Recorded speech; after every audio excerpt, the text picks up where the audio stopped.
Are you working on your author career but struggling to get that first book published? Does the goal of being an author seem too lofty? Or thoughts of having multiple books and making a full-time living are as fantastical as living in Cinderella's castle? Welcome to Discovered Wordsmiths, a podcast where aspiring authors can be heard. Join Stephen Schneider as he finds and talks to authors you may not know, but authors that have gotten their foot on the author career path. Hear what they've done to get there and where they want to go now. Settle back. It's time for a bit of inspiration and advice. Come listen to today's Discovered Wordsmith. All right. So welcome back to Discovered Wordsmith, second half of the podcast with Josh and Rose. This time we're going to be talking about their writing together cooperatively. So we'll get into that in a little bit. But first, what are some things you guys learned writing together? Because Rose, you said that you've written before, but now you're writing with somebody and it just happens to be your son. So what are some things you've learned differently writing with somebody as opposed to writing on your own? Actually, I think it's easier for me to write with somebody because then I have a direction that I know instead of where in the whole world am I going to go? So I like that part. Okay. I like assignments. I think some people would really hate to have an assigned plot given to them or an assigned character. But I like it. That's how I write most of my books. With what he does. First, we come up with this species, human or otherwise. Then we come up with its physiology, how it interacts with its surroundings, and then we ask, what would make life hard for this thing? and then how does this thing overcome based on its thought processes and physiology and et cetera. I mean, if you lay 1,000 eggs and one grows up to maturity, you have an entirely different concept of parenting than, say, a human does. And so that's fun for me. And it sounds like, though, that you've still had that room to expand and grow, because you were saying how you basically came up with the one character and you take some of what he has and refine it. So it sounds like you've got some constraints, but you're still free to come up with new stuff and new directions. And you both throw ideas off each other is what it sounds like. Yeah. So to me, it's important for, like I've been talking about, I'm trying to design a franchise at the same time that we're developing stories. And an important part of a franchise is how are you working with collaborators? And so to me, that's as fundamental a question as how do we make a good story? And so in order to collaborate, to truly collaborate, you need to have a lot of freedom, be able to emotionally give a lot of freedom to your collaborators. Otherwise, it's not a collaboration. It's a, sort of a, it's like a creative dictatorship, which I'm just not interested in that.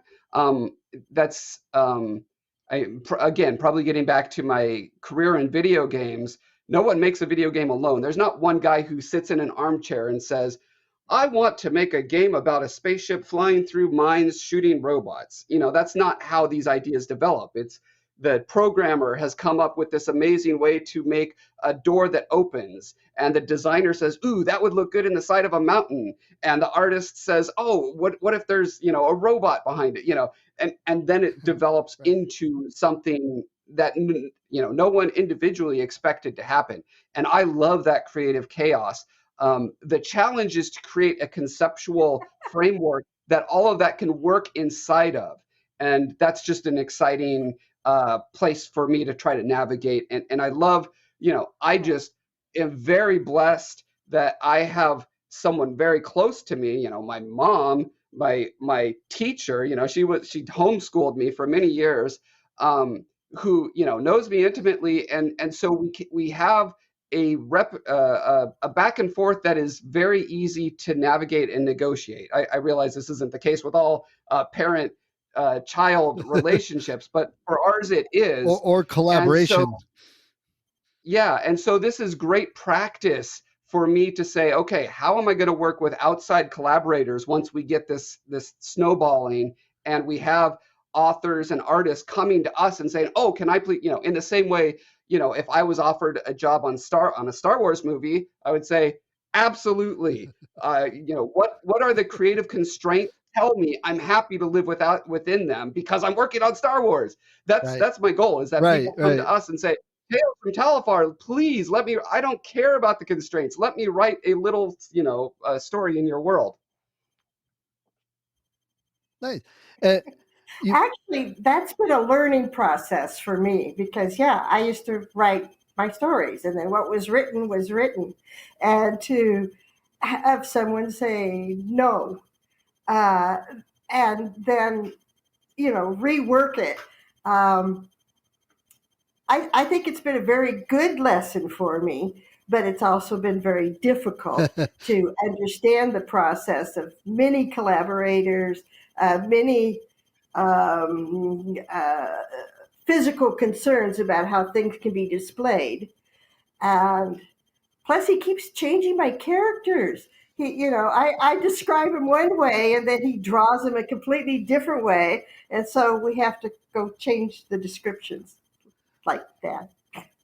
Yeah, so this is an interesting thing that I think most authors never deal with, which is visual development. It has to happen on visual mediums, TV shows, graphic novels, video games, and so I've my whole career has been this. I'll come up with an idea as a designer. The artist will go work on it for a while and come back with something, and it has two more arms than I expected. And as the designer, I say, oh, well, I guess that should change the attack pattern then, or it should, and so it's a constant iterative process. In my case, the archetypes that we came up with 20 years ago, they were very rough sketches. And so that's what she's been working off of, is these rough sketches. And then as we start developing the story, I think to myself, ooh, I really need to nail what that specific is because it potentially impacts the story. And I don't want to get to the point 10 years down the road where we're developing a TV series and they realize this thing has 4 arms, not 2. And now this changes some plot. That breaks my whole idea of having everything be canon. So I'm very meticulously trying to design to my limit, do the visual development as far as I can personally. I'm not a professional visual developer. I'm good enough at it that I could get it to the point where once we get to that stage where it's time to become a TV show or whatever, animated characters come out of it, that it's 80% of the way there, and a real professional will take it to the 100% mark. Hey, But yeah, Josh, show some of the illustrations in the book. That is yeah. what is also different about this book, Oh, okay. and sort of economically shot us in the foot. Yeah. Was he's put over 80 illustrations in Oh, there, nice. Nice. detailed Yeah, illustrations. it's meticulously illustrated, way too much. But again, so much of that is happening because of what I was just talking about, needing to take everything to that 80% mark. But I wanted to get back to something you said, Rose, and ask you specifically, because you said it's uncomfortable for you to develop a thing and then be told no, right? And I wanted to say, I want now when I say no, this is a serious franchise design problem. Um, there are 2 ways you could be told no, 2 broad categories. One is simply no, and nothing after that, right? It's just like, oh, great. Now, and I've had art directors like this. Now I have to intuit what in their brain led them to the no, and I have to guess what to do differently next time, right? As opposed to no, that doesn't work because there's this other consideration that's coming down the pipe we need to think of, or no, that doesn't work because in the fourth novel, this character was described as swimming in salt water instead of fresh water, and that sort of thing. Right. So in my mind, I am always doing that second category of no when I have to, though I try to minimize how many times I say no. But do you get that impression, Mom, that there's a reason for the no's? Oh yeah. Okay. Just not Sometimes happy with it all the time. Um, but the worst one, or best one, was when he wrote the chapter for me and sent it to me, and I tore it all apart. And then he got it back, and he tore it apart again, and we just went back and forth, hurt, making each other's feelings hurt. But then we got over it. And I would say, from my perspective, I never felt like my feelings were hurt. I always felt like I was trying to get a particular theme across, or a particular visual composition Right. that I have in my head. I was being stubborn about things. So. Well, and that's fine. And that's fine. Collaborators need to have that room to be stubborn sometimes. Yeah. Yeah. Excuse me. Well, I was going to say, first of all, your earlier comment, Josh, about, it takes a lot of people to make a video game is extremely true, except for Axiom Verge. Wasn't that one guy that did that one? So there's always that exception. Yeah, in the indie space, there are several notable games that have been made by one person, and that's incredible. But most of the time, it doesn't work out. So, but what you're most saying, of the time, they've spent a decade on it. Right. What you're saying about collaboration and working together, I think, is a good thing for others to hear, because you got to let go of some of the ego. And I know a lot of writers put a lot of their self and ego into the stories. And I know writers who, well, I don't want to give it to an editor because they'll want to change things. They'll want to do, well, maybe they want to do what's best for the story. And that sounds like both of you, even if you're pushing back a bit at times, you're like, okay, but what's best for the story? What do we want to do for the franchise and the overall arc of everything? That's what's important. Yes, no, or whoever decided what part of anything. And I think a great example is, like you said, I'll say no, but there's a reason because of these other stories. But on the flip side, your mom came up with a character that you hadn't even thought about, and you integrated that in the world. So again, I think what I'm hearing that works well is it's for the story, and we're working together on it, and there's nothing personal about it, any attacks. Right. You can still get together for Sunday brunch. Well, after COVID, yes, yeah. that'll be nice to do that. Well, I understand that I'm writing in his universe, which is why he gets the final say.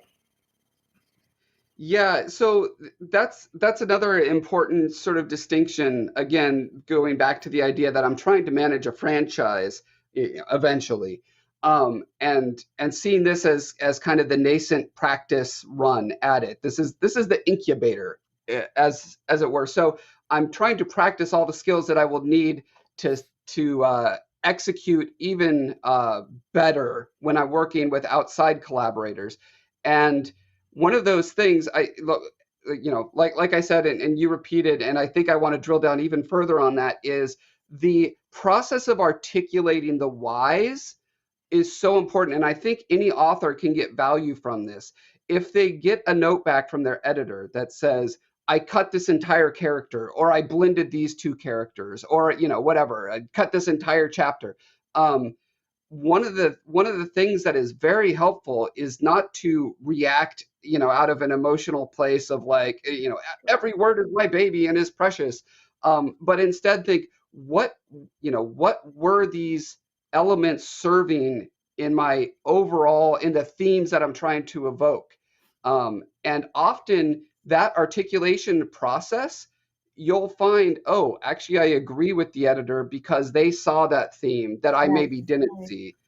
Or you come back with a better argument and you can convince your editor, oh, yes, I see what you were trying to do there. And so it just helps communication in general to do that. In the times where I've been in leadership positions in the video game industry, um, that's a skill that I've just kind of honed over a couple decades, is how do you articulate the whys? That's just so important in maintaining good relationships with your collaborators. We're very fortunate that Josh knows half the people in the world, and Sounds like it. so he was able to obtain some. I don't want to say sensitivity reader, but that's sort of what they were. People who knew about things we didn't know because of our upbringing or whatever. Like once one person wrote in and said they were shaking and crying because I said such a racist thing in my book. And I'm like, what?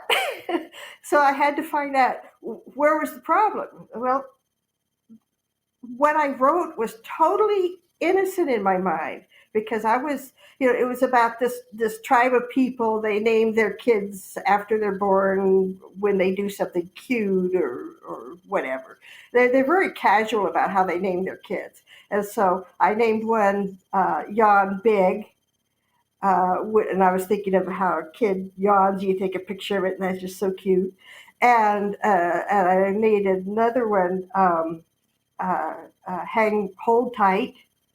And I was thinking of the baby hand holding the finger. Okay. So that was my mind. It never even occurred to me that someone else in another setting would read that and think that was saying that natives are lazy and dishonest.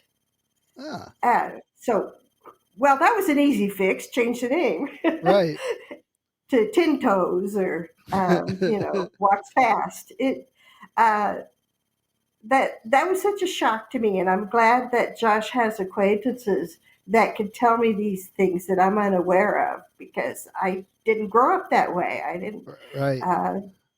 Yeah. And like you said, that totally innocent, not thinking of it, just, but other people in other circumstances interpret differently. That's probably an important thing. And I know sensitivity readers are becoming much bigger in today's world to catch things like that unintentional, that could totally get somebody upset and they could be very vindictive and come after you or whatever. And you're like, you didn't even mean it. And working together, it sounds like that's also good. I also like because you're from like two different age groups, so you can catch things that each other may not. If you're writing with somebody that's in your same Right. age group, there might be things you would totally miss for outside age groups. Not that you catch everything, but again, that's a definite benefit. Yeah. I'm a fossil, so I write things and Josh writes back and says, "You didn't want to say it that way." And I don't even ask him why anymore. I just change it. Yeah. Well, I tell my kids all the time, I'm like, when I was learning to drive, I took a $10 bill, filled up my gas tank, and bought tacos at Taco Bell. Now you can't even fill up your gas tank. So you're not too much of a fossil over me either. So we're all good. Yeah, I think it's both having worked in the entertainment industry and being Generation X, which I think may, I don't know if this is unique to our generation. I definitely know generations after us continue to do this, but there is this process by which completely innocent words and phrases have been twisted into mostly sexual innuendo. Yeah. And that So I'm when just his always coming son across giggles that. at something, we know we need to change it. There you go. Uh, Yeah, and that's just an inevitable erosion that will just, at some point, you just have to cut it off and say, sorry, people, just grow up and accept that's not the intended meaning. yes, I agree. So when you're writing, what software and services do you guys use? I'm wondering if you're using anything different. Rose, what do you use when you write? Like I'm, when you you write, mean like I'm not using okay, you use Word. words.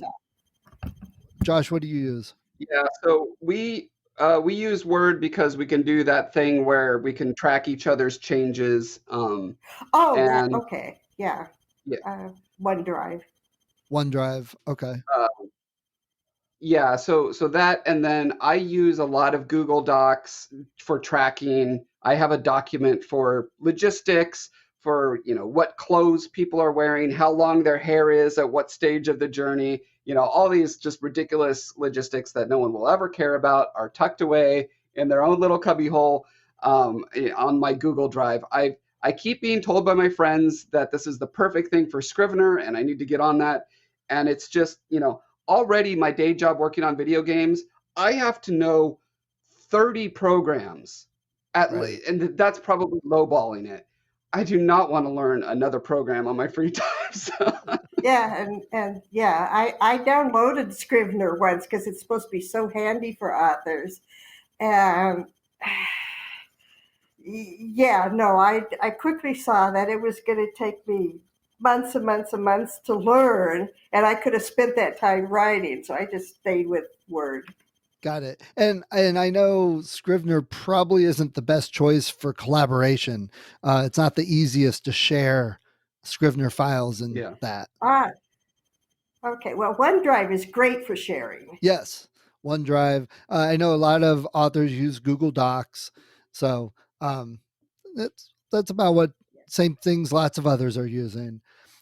So your book is out. How are you marketing it, and how are you getting the word out for the book and the series? So on my end, what I'm doing is being a million places at once. I'm on, let's see, I'm on Twitter, I'm on Facebook, I'm on YouTube, I'm on Twitch, I'm on Instagram, I'm on Discord.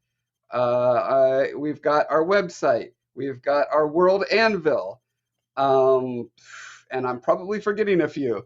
So because I'm doing all this visual development anyway, I turn that into content that can hook people and draw them into the world that I'm creating. So I have a YouTube channel that is 28,000 subscribers that I've been building for a decade, just doing art tutorials. And I'm going to be increasingly bending that towards Tales from Talifar, the franchise. So the art that I'll be doing in it, before it was a lot of random stuff. I like last month I modded my baby Yoda to make him posable, right? And I've done things where I took my I built a Colossus from the game Shadow of the Colossus, a massive one. I love So that. Oh, all of tell them these about the projects. gummy worm tutorial. Yeah, so when I worked on Guild Wars, we created I was in charge of one of the Living World episodes where we were it, uh, putting new content into, it's an MMO, so we have to always be injecting new stuff. And one of the things we had was a worm boss, that the big giant kind of dune-like worm that comes up, and it's a big world event. Everyone has to gather together to defeat it. And so our marketing team was looking at their marketing budget and saying, okay, how do we talk to all the press outlets about this and get them excited about it? What about giant gummy worms? And this is where I thought to myself, you know what? I could make a better gummy worm that actually looks like our worms from the game. And so I turned that into a video where I sculpted it meticulously. It's not just a big, lump. It's got all these little tendrils and a big like glowing spitball and all this kind of stuff. So I created a mold for it and made the gelatin actual like edible giant gummy worms, and we sent those out to the press outlets. But that's really what got my YouTube channel rolling. Is I asked them to link to my channel. So I have that video out there, and suddenly thousands of Guild Wars players were directed to it. So I've had a strong contingent of Guild Wars support ever since then. Nice. That's cool. All right. So before we go, and it's been a really great talk with you guys. Besides all the wonderful things you've said and advice you've given, do you have any last specific advice for new authors? Um, be be teachable. Oh, I like that. Yeah. That's really good. This is something that I see because I teach on my YouTube channel, and I get a lot of questions, and also on my Discord channel, I get a lot of new people who are just getting into things. And yeah, that is the to me the single biggest problem with improving is getting your feelings hurt when someone says, those eyes are asymmetrical, or maybe if you make the nose a little bit, whatever. So yeah, I agree with Be Teachable. Oh, and Yeah, can you see this? Yeah, hold it up a little bit. hold it up a little bit. Writing speculative There you go. fiction by. Oh, I've seen that. Who's that by? By yours truly. Yeah, writing speculative fiction, science fiction, fantasy, and horror. And it's not my advice. I took advice from dozens of people, got permission from them, and put it together. And what's different about this writing book is there's 200 excerpts from books in here to show a concept. And again, I got permission from everybody. This took me a year because it takes forever sometimes to track down an author and get permission from them. Right. That's great. I'll have to make sure and put a link in the show notes for that also.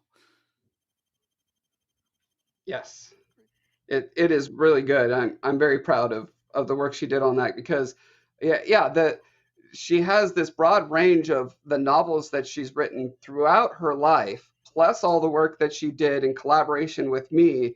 And then I think she brought all of that to bear on this amazing book that I think will help. Yeah. And it's written for high school students, is that right? But it's applicable.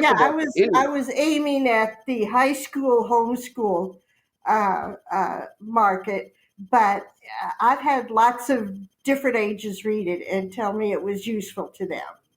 Nice. Yeah, it's really fundamentals, which any beginner at any age is going to be useful for. I recognize the cover, so I think I've run into it either online or somewhere. So it's out there because I've seen it. So that's great. All right. Well, Josh and Rose, it's been great talking to you guys. Your book looks really wonderful. I love everything you were telling us about cooperative writing with others. So I really do wish you guys luck, and hopefully we can touch base after you get a couple more of the books out and see how things are going. Yeah.